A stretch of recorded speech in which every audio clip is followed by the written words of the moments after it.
नमस्कार, मी वर्षा तुम्हा सर्वांचं मनापासून स्वागत करते। आज मी झटपट अशी तीळ पापडी बनवून दाखवणार आहे, फक्त 2 साहित्यामध्ये। तर इथे प्रमाण घेतलं आहे आपण 1 वाटी हे बिना पॉलिशचे तीळ घेतले आहे, स्वच्छ निवडून घ्यायचे आणि 1 वाटी साखर घ्यायची आहे। याचं प्रमाण समान घेतलं आहे आपण। आता हे तीळ जे घेतले आहेत ते आपण भाजून घेणार आहोत। मध्यम आचेवरती तीळ थोडेसेच भाजून घ्यायचे आहेत, फार भाजायचे नाहीये। चटचट करायला लागले की लगेचच काढून घ्यायचे। जास्त जर तीळ भाजले तर जी पापडी बनवणार आहोत आपण ती कडसर लागेल, त्यामुळे शक्यतोवर तीळ कमी भाजा। 1-2-3 मिनिटांमध्ये हे तीळ भाजून तयार होतात। झटपट अशी ही पापडी तयार होते, खायला मस्त कुरकुरीत लागते। आता हे तीळ भाजून झाले आहेत बघा, चटचट असा आवाज येत आहे। हे आपण या एका ताटामध्ये काढून घेणार आहोत। याच कढईमध्ये आपण साखर टाकून घेणार आहोत। त्याआधी थोडंसं या कढईमध्ये पाणी टाकायचं आहे, अगदी थोडंसं पाणी टाकायचं। इथे गॅस फुल करायचा आहे आणि ही 1 वाटी साखर या पाण्यामध्ये टाकून आपल्याला हे सारखं ढवळत राहायचं, फिरवत राहायचं आहे आणि याचा म्हणजे छान पाक बनवून घ्यायचा। ही साखर मेल्ट करून घ्यायची आहे। इथे आपल्याला तेल तूप टाकायची गरज पडत नाही। आता ही साखर मेल्ट होते तोवर आपण या पोळपाटाला आणि लाटण्याला तेल लावून घेणार आहोत। तर हे तेल लावल्यामुळे काय होणार आहे, पापडी याला चिकटणार नाही। तुम्ही तेलाऐवजी तूप देखील लावू शकता। बघा मी इथे तेल लावते, तेलामुळे काय होतं याला छान पापडीला चकाकी येते, म्हणून मी तेलाचा वापर करत आहे। तूप लावलं देखील तूप जरी लावलं तरी चालतं। बघा संपूर्ण या पोळपाटाला आणि लाटण्याला सुद्धा तेल लावून घेते, म्हणजे भराभर आपल्याला ही पापडी लाटायला सोपं जाईल। ही तयारी थोडीशी आपण आधीच करून ठेवायची आहे। आता या साखरेचा छान पाक बनवून घ्यायचा आहे, साखर पूर्ण मेल्ट करून घ्यायचं। ही तीळ पापडी बनवता वेळेसला शक्यतोवर जाड तळाची कढई घ्या, म्हणजे खाली चिकटणार नाही हे मिश्रण किंवा लवकर करपणार नाही। इथे मात्र सारखं हे ढवळत राहायचं आहे साखरेला।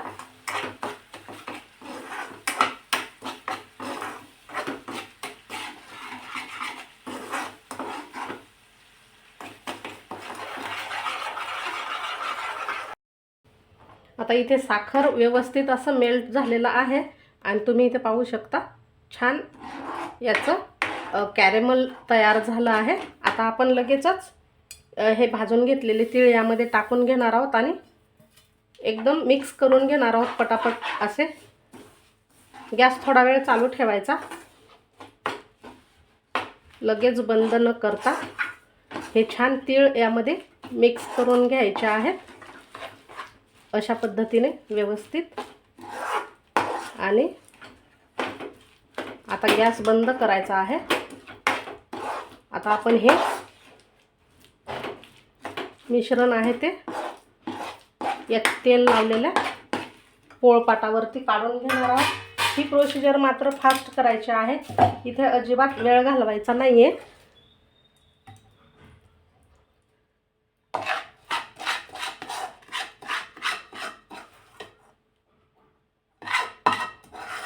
हे गरम आहे तोपर्यंतच आपल्याला छान व्यवस्थित लाटता येतं। हे जर एकदा थंड झालं ना तर मग हे लाटायला थोडंसं अवघड जातं, त्यामुळे इथे पटापट आपल्याला हे असं लाटून घ्यायचं आहे। आता हे संपूर्ण जे आपण टाकून घेतलेलं आहे या पोळपाटावर छान याला आकार द्यायचा। खूप गरम असतं हे आणि आता या पोळपाटाने आपण हे लाटून घेणार आहोत. अगदी जेवढं आपल्याला पातळ लाटता येईल तेवढं पातळ लाटायचं आहे.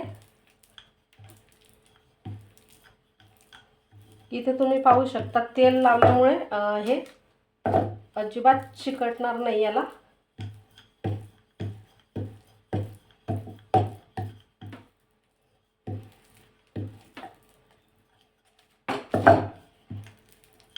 तुम्हाला जेवढं याची पोळी लाटता येईल ना, जेवढी पातळ लाटता येईल तेवढी पातळ लाटायची आहे.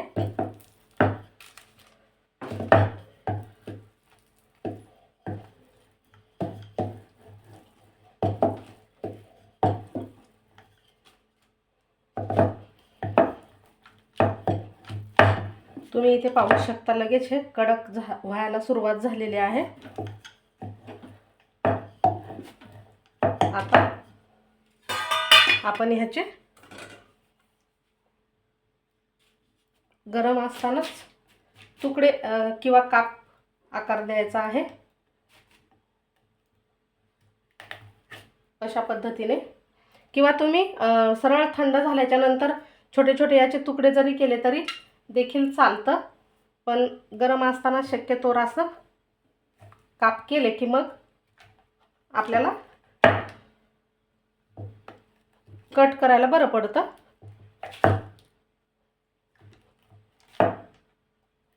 मी फक्त ह्या चिरा देऊन ठेवत आहे. तुम्ही इथे पाहू शकता लगेच हे मिश्रण थंड झालेलं आहे. आता एक 2 ते 3 मिनटं असंच ठेवून द्यायचं आणि मग हे आपण काढून घेणार आहोत. आता 2 मिनटं झाली आहेत बघा. आणि हे जी चपाती आहे किंवा पोळी आहे आपण ही लाटलेली ती आपण सुट्टी करून घेणार आहोत. तुम्ही इथे पाहू शकता सहज अगदी निघत आहे. आता आपण ती तोडून घेणार आहोत. तर तुम्ही अशी छोट्या छोट्या आकारामध्ये तोडली तरी पण चालते. हे पहा, असे आपण तोडून घेणार आहोत. आणि तेल लावल्यामुळे काय होतं, ह्या वडीला ना बघा तुम्ही चकाकी खूप सुंदर येते, म्हणजे छान अशी दिसते ती.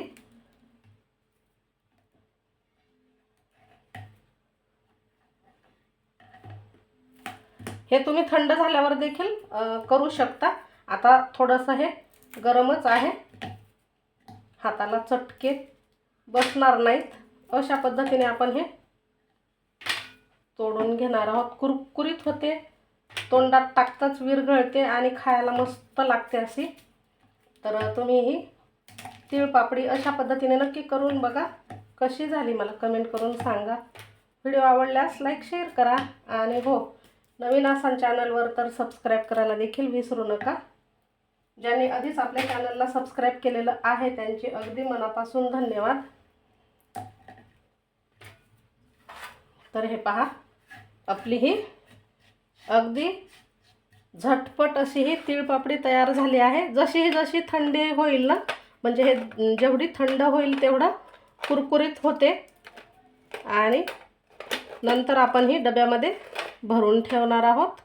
तर नक्कीच अशा पद्धतीने करून पहा.